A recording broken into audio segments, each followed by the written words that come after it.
अरे बहुत बढ़िया, मुसलमान बन गया, मारो मेरी तरफ से 4 और मारो। स्वागत है आपका। तो आज हम बहुत इम्पोर्टेंट टॉपिक के बारे में बात करने वाले हैं, जो है फ़लस्तीन और इज़राइल के बीच में चल रहे झगड़े के बारे में। मेरा नाम है नहीं, मैं अपना नाम नहीं बताऊंगा, वरना आप लोग पहले ही डिसाइड कर लेंगे कि मैं किसकी तरफ हूँ।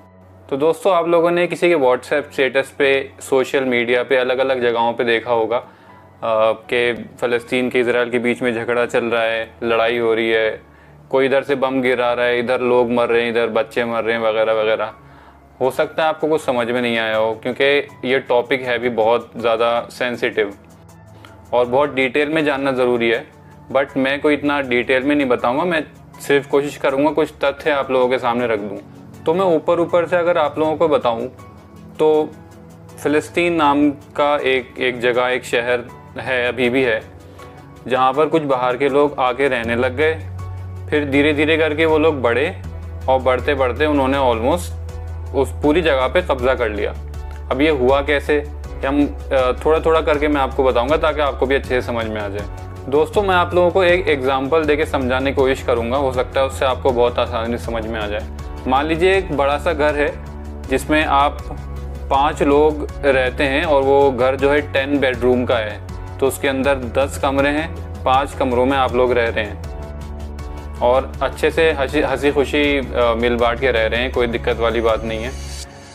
बाहर से कोई आता है, बोलता है कि मुझे बाकी लोगों ने बहुत तंग कर रखा है, मुझे मारा और मेरे साथ बहुत जुल्म हुआ है, तो आप लोग प्लीज़ मुझे रहने के लिए थोड़ी जगह दे दीजिए। तो आप बोलते चलो ठीक है, मैं आपको एक कमरा दे देता हूँ, क्योंकि आपका दिल अच्छा है, आप अच्छे लोग हैं। आपने कहा चलो ठीक है, तो आपने उनको एक कमरा दे दिया। अब वो लोग रहने लग गए, ठीक है, आप लोग सब साथ रहने लग गए। जो लोग वहाँ पे जिनको जगह दी थी रहने के लिए, उन्होंने दूसरे लोगों को भी अंदर बुलाना शुरू कर दिया। तो वो फिर जो बचे हुए 5 कमरे थे, धीरे धीरे करके वो बचे हुए 5 कमरे भी फुल हो गए उन्हीं लोगों से जिनको जगह दी थी रहने के लिए। अब जो लोग पहले से वहाँ रह रहे थे वो टेंशन में आ गए कि यार ये तो सारे ही यहाँ पे आके रहने लग गए। तो उन लोगों ने कहा भाई थोड़ी थोड़ी जगह खाली करो आप, हमें भी ज़रूरत है जगह की। तो खाली करने के बजाय या साथ में मिल बांट के रहने के बजाय उन लोगों ने क्या करा कि ये जो 5 कमरे जिसमें आप लोग रह रहे हैं पहले से, अब इसमें से भी हमें जगह चाहिए, क्योंकि ये पूरे के पूरे 10 कमरे वाला जो घर है ये अब हमारा है, अब हमें चाहिए। क्यों? क्योंकि पहले किसी ने कहा था, कुछ किताबें हैं उनकी जिसमें उनको ऐसा लगता है कि ऐसा कुछ है कि भाई ये जो पूरी जगह है ये तुम्हारे लिए बनी है, तुम ही रहोगे यहाँ पर। तो बस उसके बेसिस पे वो लोग कहते हैं कि नहीं, मैं तो यहाँ पर रहूँगा। ठीक है भाई, अब वो लोग क्या करें जो पहले से रह रहे हैं, मान लीजिए उन जो पहले से 5 कमरों में जो लोग रह रहे हैं, मान लीजिए उनमें से एक आप भी हैं। तो अब आप क्या करेंगे कि यार मेरा घर था, ये 5 कमरे तो इन लोगों ने ले लिए, चलो ठीक है, हमने इनको आने दिया, इन पे तरस खाया क्योंकि इनको बाकी लोग जुल्म करते हैं, मारते हैं, तो हमने इनको जगह दे दी। इन लोगों ने आके ये कमरे तो ले लिए, हमारा घर भी पूरे कब्जाने की कोशिश कर रहे हैं। तब वहाँ से एक जो जैसे घर का बुजुर्ग होता है, वहाँ के कोई घर के बुजुर्ग ने कहा कि चलो ठीक है भाई, मैं कुछ कोशिश करूँगा। तो उन्होंने एक टीम बना के कि भाई इन लोगों से लड़ो, इन लोगों को भगाओ यहाँ से, क्योंकि ये लोग प्यार से तो मान नहीं रहे। तो वो लोग जितना भी लड़ सकते थे वो लोग लड़े, उनसे लड़ते रहे, आज तक लड़ रहे हैं। अब वो लोग जो बाहर से आए थे, क्योंकि वो उनको चारों तरफ से सब पूरी दुनिया में लोगों ने मारा वारा था पहले ही, तो वो उन लोग समझदार हो गए थोड़ा बहुत। वो समझने लग गए कि ऐसे नहीं चलेगा, हमें भी थोड़ा बहुत अपनी तरफ से करना पड़ेगा। तो उन लोगों ने अपनी डिफेंस, मिलिट्री और सोल्जर्स, इन सब में बहुत सारा खर्चा करना शुरू कर दिया, उन लोगों को बहुत अच्छा बना दिया। तो एक तरफ ये लोग हैं जो 5 बेडरूम्स में रह रहे हैं, जो नए आए हैं, जो बाहर से आए हैं, जिनके पास बहुत अच्छी मिलिट्री, डिफेंस सब कुछ है, और एक तरफ ये सीधे साधे लोग हैं जो पहले से रह रहे थे उन 5 बेडरूम्स में, और हालांकि अलग अलग घर से भी रिलेट करते थे लेकिन रह रहे थे, हंसी खुशी साथ में रह रहे थे। एक तरफ ये लोग हैं। तो तब कॉन्फ्लिक्ट शुरू हो गया कि वहाँ से इधर से ये लोग उन पे झगड़ा करते, इधर से ये लोग उन पे रॉकेट गिराते, उधर से वो लोग उन पे रॉकेट गिराते।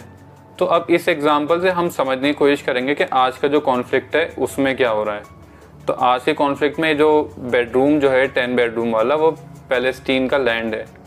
जो 5 बेडरूम में पहले से लोग रह रहे हैं वो पैलेस्टीन के लोग रह रहे हैं। उस टाइम उस शहर में, उस आबादी में जगह बहुत सारी खाली थी, क्योंकि बहुत सारी ज़्यादा पॉपुलेशन नहीं थी, बहुत कम पॉपुलेशन थी, तो खाली जगह भी थी। तो जो बचे हुए 5 बेडरूम हैं जो खाली हैं, तो वो थी खाली जगह। अब लोग बाहर से आके रहने लग गए। उन्होंने मदद मांगी कि भाई लोग हमें मार रहे हैं, आप प्लीज़ हमें थोड़ी सी जगह दे दीजिए। ठीक है, वो रहने लग गए, उनको मदद भी दे दी, जगह दे दी। ऐसे ही जो बाहर से पूरे कंट्री में, पूरे वर्ल्ड में जिन जूस के ऊपर हमला होता था, तो वो लोग थोड़े थोड़े करके आए थे। वो लोग आए थे, उन्होंने बोला हमें थोड़ी सी जगह दे दीजिए। तो फ़लस्तीन के लोगों ने उनको थोड़ी सी जगह दे दी थी, तो वो लोग वहाँ पे रहने लग गए। लेकिन ऐसे करते करते करते करते उन्होंने बहुत सारी, उनकी आबादी बढ़ गई, पूरी दुनिया से लोग वहाँ आने लग गए। ज़ायनिज़्म जो एक कॉन्सेप्ट था वो अप्लाई हो गया। उसके बाद लोग बाग और ज़्यादा आने लग गए। करते करते ऐसा हुआ कि अब जो फ़लस्तीन पूरा था, फ़लस्तीन तो इतना सा रह गया और बाकी पूरा इजराइल हो गया। तो अब वो फ़लस्तीन वाले लड़ाई करते हैं, मतलब वो क्या करें वो लोग। देखिए भाई, एक जो रॉकेट वगैरह आपस में गिराना एक दूसरे पर जो है, वो मैं कहूँगा ये गलत चीज़ है, क्योंकि उसमें मासूम लोगों की भी जान जाती है। सबसे गलत बात यह है कि मासूम लोगों की जान जाती है। इधर से भी मासूम लोगों की जान जाती है, उधर से भी मासूम लोगों की जान जाती है। मासूम लोगों को मारना किसी भी चीज़ को सोल्यूशन नहीं होता है। आपस में लड़ाई करते रहना, तुम मुझे एक रॉकेट मारोगे, मैं तुम्हें एक रॉकेट मारूंगा, ये भी कोई सोल्यूशन नहीं होता है। जैसे कि महात्मा गांधी ने भी कहा है, an eye for an eye makes whole world blind. तो तुम मेरी एक आंख फोड़ो, मैं तुम्हारी एक आंख फोड़ूंगा, ऐसे करते करते सारी दुनिया अंधी हो जाएगी। तो ये था सारा कॉन्फ्लिक्ट। अब ये ज़ायनिज़्म, ये भाई साहब जो थे अपने ज़माने में, उन्होंने ये कॉन्सेप्ट लेके आए थे। उन्होंने कहा कि भाई दुनिया में जितने भी जूस हैं उनकी खुद की एक कंट्री होना चाहिए। तो सब कुछ छोड़ छाड़ के, सारी दुनिया में जहाँ भी आप रह रहे हैं सब अपना छोड़ छाड़ के आप वहाँ जाके फ़लस्तीन में रहने लग जाइए। और उन्होंने ऐसे ही अपने मन से ही एक जगह डिसाइड कर ली, मतलब ऐसे जैसे वो उनको खुद को ही मिली हो कि भाई जाओ तुम दे दो जो उसको कहीं पे भी जाके रह लें। अब जो मैंने आपको एग्जांपल बताया था जिसके अंदर जो लोग पहले से उस घर में रह रहे थे 5 बेडरूम में, उन लोगों ने एक टीम वगैरह तैयार करी ताकि वो उनसे लड़ें। जो नए लोग आए हैं उनसे पहले, क्योंकि बातचीत से तो कुछ सॉल्व हुआ नहीं था, तो लड़ें, उनको भगाएं किसी तरह से वहाँ से कि भाई हमारा घर हमें वापस दो। तो वो जो एक टीम थी, उसको आज के ज़माने में अगर जो हम कंपेयर करें असली चीज़ से, तो वो है हमस। अब मैं पर्सनली किसी को सपोर्ट नहीं करता इसमें, और मैं अपनी राय रखने भी नहीं आया हूँ। मैं बस आपको तथ्य बताने आया हूँ। एक दो चीज़ में हो सकता है मैं आपको अपनी राय दूँ। तो उस टाइम जो फ़लस्तीन के जो बड़े थे वहाँ के, तो उन्होंने कुछ लोगों को तैयार किया, इकट्ठा किया कि भाई हम लोग मिलके इन लोगों से लड़ेंगे, और उस ऑर्गेनाइजेशन का नाम उन्होंने हमस रखा। आज के टाइम में हमस की बस एक ही प्रॉब्लम है जो मुझे पर्सनली भी थोड़ा सही नहीं लगता, कि अगर वो हमला करते हैं दूसरी तरफ, तो दूसरी तरफ कुछ मासूम लोगों की जान भी जाती है। तो ना इजराइल की तरफ से जो हमला होता है वो ठीक है मेरे ख्याल से, ना ही हमस की तरफ से जो हमला होता है वो ठीक है, क्योंकि दोनों तरफ से मासूम लोगों की जान जाती है, बच्चों की जान जाती है। आप सोचिए कोई 2 साल का, 1 साल का बच्चा, 5 साल का बच्चा मर रहे हैं बेचारे, बहुत बुरा लगता है। बहरहाल मैं आप लोगों को तथ्य बताने आया था। तो अब ऑलमोस्ट रोज़ ही ये चीज़ होने लग गया था कि इधर से ये रॉकेट फायर कर रहे हैं, उधर से वो रॉकेट फायर कर रहे हैं, कभी इनकी बिल्डिंग पे जाके लग रहा है, इनके इतने सारे लोग मर जाते हैं। अच्छा, एक बात है कि जैसे फ़लस्तीन की तरफ से जो भी ज़्यादातर रॉकेट्स आते हैं वो आसमान में ही उनको उड़ा दिया जाता है। इजराइल के पास बहुत एडवांस मिलिट्री है, तो उन लोगों के पास एक आयरन डोम करके एक वेपन है जिसके थ्रू वो अपने आप ही डिटेक्ट कर लेता है रेडार के थ्रू, और कोई रॉकेट आ रहा होगा तो वो मिसाइल छोड़ेगा, जाके उस रॉकेट को हवा में ही फोड़ देता है। तो इससे क्या होता है, 90% हमस की तरफ से जो रॉकेट्स आ रहे हैं वो आसमान में ही फूट जाते हैं और 10% जाके लैंड करते हैं। अब मेन बात यह है कि यही सबसे बड़ी वजह है डिफरेंस में। डिफरेंस ये है कि फ़लस्तीन के लोग ज़्यादा मर रहे हैं और इजराइल के लोग ऑफ कोर्स कम मरते हैं, क्योंकि वहाँ पे रॉकेट नीचे तक पहुँच ही नहीं पाता। मेरे हिसाब से तो एक भी मासूम की जान जाना बिल्कुल गलत है। इतने सारे लोग, कहीं पे 60 मर रहे हैं, इधर 10 लोग मर गए, उधर 100 मर गए, उधर 200 मर गए, इधर 15 मर गए, तो मेरे हिसाब से तो एक भी नहीं मरना चाहिए मासूम जो। तो जो लेटेस्ट स्टैटिस्टिक्स हैं वो मैं आप लोगों के साथ शेयर कर देता हूँ कि कहाँ पर कितने लोग मरे हैं। ये आप देख ही सकते हैं, इजराइल में इतने लोगों की डेथ हुई है और पैलेस्टीन में इतने लोग मारे गए हैं। देखकर बहुत अफसोस होता है। अगर कोई और तरीका हो बातचीत करने का, कुछ भी करके ये चीज़ सॉल्व करने का, तो मेरे ख्याल से वो वाला तरीका आजमाना चाहिए, बजाय इसके कि मासूमों की जान जाए, बच्चों की जान जाए। दोस्तों, अभी तक जितनी बात मैंने बताई उसमें आपके हिसाब से कौन सही कौन गलत है? हालांकि पिक्चर काफ़ी क्लियर है, लेकिन फिर भी आपको क्या लगता है कि यहाँ पे कौन सही है और कौन गलत है? आप लोग प्लीज़ बताएं। अब दूसरी बात आती है, कुछ इंडियंस हैं जो इजराइल को सपोर्ट करते हैं। आप ट्विटर पे अगर आपने देखा होगा, रिसेंटली बहुत सारे स्क्रीनशॉट लोग शेयर कर रहे हैं सोशल मीडिया पर कि भाई इंडिया सपोर्ट्स इजराइल।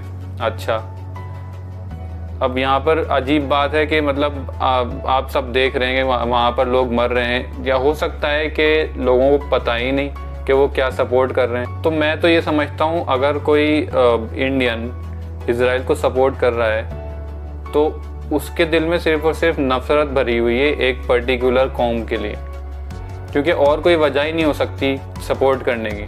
तो इसका एग्जाम्पल तो ऐसा हो गया जैसे कोई दो आदमी जा रहे हैं कहीं पर, एक आदमी ने दूसरे आदमी को अगर मार दिया तो वो बंदा पहले जाके वो जो मर गया उसके लिए पहले ये पता लगाने की कोशिश करता है कि जो मर गया ये मुसलमान था क्या। तो पता लग गया अच्छा मुसलमान था, अरे बहुत बढ़िया, मुसलमान बन गया, मारो, मेरी तरफ से 4 और मारो। ऐसी थिंकिंग होगी लोगों की, तो इसीलिए वो लोग सपोर्ट भी कर रहे हैं इजराइल को। तो लोगों की थिंकिंग, माइंडसेट सब कुछ इस तरह से हो गया है कि वो लोग इजराइल को सपोर्ट करने लग जा रहे हैं, और रीजंस हमें पता ही है कि ऐसा माइंडसेट अब लोगों का क्यों हो गया है। अब एक तरफ तो इंडियंस बोलते हैं कि वी सपोर्ट इजराइल, सारे इंडियंस नहीं, कुछ इंडियंस, और दूसरी तरफ इजराइल ने एक ट्वीट किया था जिसके अंदर बहुत सारे नेशंस का फ्लैग था कि भाई thank you for standing with us, हमें हमारा सपोर्ट करने के लिए शुक्रिया। उसमें इंडियन फ्लैग तो था ही नहीं। तो इजराइल ऑफिशियली ये चीज़ बोल रहा है कि इंडिया हमारे सपोर्ट में नहीं है, लेकिन पता नहीं कुछ लोग ऐसे क्यों हैं जो ज़बरदस्ती उसमें नीचे कमेंट कर रहे हैं कि हम आपका सपोर्ट करते हैं सर, प्लीज़ सर, हम भी आपका सपोर्ट करते हैं, हमारा भी फ्लैग लगाओ। अजीब बात है। तो दोस्तों, हमेशा से ही इंडिया पैलेस्टीन के साथ रहा है, ये मैं अपनी तरफ से नहीं कह रहा, महात्मा गांधी के टाइम से ही। महात्मा गांधी का मैं आपको कोट भी शेयर कर देता हूँ। तो महात्मा गांधी ने, देख लीजिए आप, ऐसा कहा था,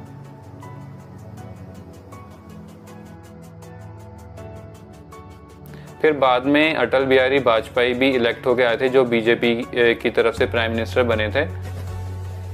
गलतफहमी को दूर करने के लिए मैं कहना चाहता हूं कि हम हर एक प्रश्न को गुण और अवगुण के आधार पर देखेंगे। तो ये उनकी छोटी सी स्पीच में आप लोगों को दिखा देता हूं। उन्होंने क्या कहा था, बिल्कुल साफ साफ उन्होंने पैलेस्टीन का सपोर्ट किया है। लेकिन मध्य पूर्व के बारे में यह स्थिति साफ है कि अरबों की जिस जमीन पर इजराइल कब्जा करके बैठा है वो जमीन उसको खाली करना होगी। तो इंडिया ने तो हमेशा से ही पैलेस्टीन का सपोर्ट किया है। तो दोस्तों, आपको क्या लगता है इसके बारे में? जो भी मैंने आप लोगों को बात बताई, मैंने बहुत कोशिश करी कि मैं अपना ओपिनियन ना रखूं आपके सामने, मैंने सिर्फ और सिर्फ तथ्य बताने की कोशिश करी है आप लोगों को। अब अगर कुछ बातें मुझसे छूट गई, कोई ऐसी इंपॉर्टेंट बात जो मैंने आप लोगों को नहीं बताई यहाँ पर, तो वो प्लीज़ आप मुझे कमेंट्स में बताएं, या अगर मैंने इस वीडियो में जो भी बातें बताई हैं उसमें कुछ गलत मैंने बता दिया गलती से, हालांकि मैंने पूरी कोशिश करी है कि आप लोगों के सामने तथ्य बताऊं, सही, बिल्कुल सही। अगर कुछ गलत बता दिया तो आप प्लीज़ वो भी मुझे कमेंट में बताएं ताकि मैं उसको भी सही करने की कोशिश करूं। दोस्तों, इस वीडियो को अपने दोस्तों तक और अपने रिश्तेदारों को, सब लोगों को पहुँचाइए, क्योंकि सबका जानना बहुत ज़्यादा ज़रूरी है। क्यों ज़रूरी है? क्योंकि एक इंसानियत के नाते ये जानना बहुत ज़्यादा ज़रूरी है। कोई फ़र्क नहीं पड़ता आप कौन से धर्म से हैं, आप कहाँ से बिलोंग करते हैं, कौन से शहर, कौन सी कंट्री से, कोई फ़र्क नहीं पड़ता। आप एक इंसान हैं, इस बात से फ़र्क पड़ता है, और एक इंसान ही दूसरे इंसान के लिए खड़ा हो सकता है। तो सबसे ज़्यादा जो आप कर सकते हैं इस टाइम, अगर आप कर सकें तो इस वीडियो को शेयर कीजिए, दूसरे लोगों तक पहुँचाइए। अगर किसी को कोई कन्फ्यूजन हो, या किसी ने आपसे पहले कुछ पूछा हो ऐसा कि भाई ऐसा ये क्या है, मुझे तो नहीं पता, ये मुझे कुछ समझ नहीं आ रहा है, उन लोगों को आप ये लिंक दीजिए, हो सकता है कि उन लोगों को समझ में आए बात, और हो सकता है कि वो लोग भी आगे दूसरे लोगों को बताएं कि भाई सच ये है, ये सही है और ये गलत है। अब क्या सही है क्या गलत है ये डिसाइड करना आपका काम है। मैंने तो सिर्फ आपके सामने सारे फैक्ट्स रख दिए, और आगे भी मैं कुछ वीडियोस लाता रहूँगा, तो मुझसे जुड़े रहने के लिए ये चैनल को सब्सक्राइब भी कर लीजिए। Until next time, signing off.